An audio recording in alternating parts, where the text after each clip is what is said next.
Simhadri public school యాజమాన్యం వారి ఆహ్వానం మేరకు బ్రతుకమ్మ పండుగ సంబరాల్లో ముఖ్య అతిథులుగా పాల్గొని అందరికీ బ్రతుకమ్మ మరియు దసరా పండుగ శుభాకాంక్షలు తెలియజేసిన భారతీయ జనతా పార్టీ వరంగల్ జిల్లా ప్రధాన కార్యదర్శి డాక్టర్ గోగుల రాణా ప్రతాప్ రెడ్డి. ఈ సందర్భంగా రాణా ప్రతాప్ రెడ్డి మాట్లాడుతూ గురువులను గౌరవిస్తూ ఉన్నతమైన స్థానంలో విద్యార్థులందరూ ఉండాలని అన్నారు. ఈ విద్యార్థి దశ నుండి సేవాభావంతో ఉండాలని కోరారు. ఈ సందర్భంగా రాణా ప్రతాప్ రెడ్డి మాట్లాడుతూ గురువులను గౌరవిస్తూ ఉన్నతమైన స్థానంలో విద్యార్థులందరూ ఉండాలని అన్నారు. విద్యార్థి దశ నుండే సేవాభావంతో ఉండాలని కోరారు. మన తెలంగాణ రాష్ట్రంలో ఎంతో పవిత్రంగా భావించే పండుగ బ్రతుకమ్మ పండుగ. ఈ పండుగ సందర్భంగా అందరూ సుఖ సంతోషాలతో ఉండాలని కోరారు. మన ప్రకృతిని పూజించుకునే పండుగ. ఇలాంటి కార్యక్రమాలు చేపట్టడం వలన మన సంస్కృతి సాంప్రదాయాలు ప్రతి విద్యార్థికి అర్థమయ్యేలా ఉన్నాయని అన్నారు.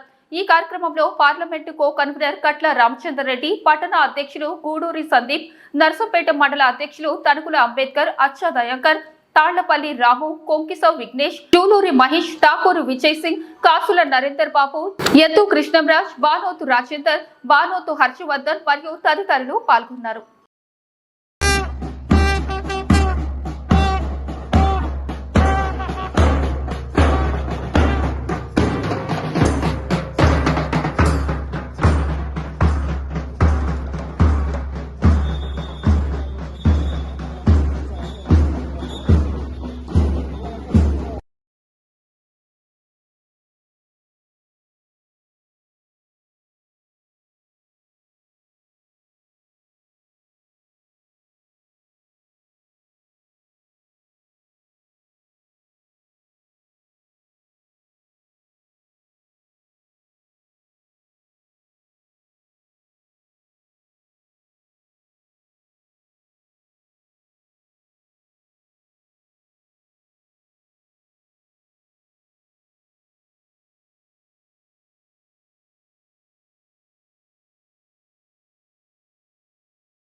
మరిన్ని అప్డేట్స్ కోసం మా ఛానల్ని సబ్స్క్రైబ్ చేయండి.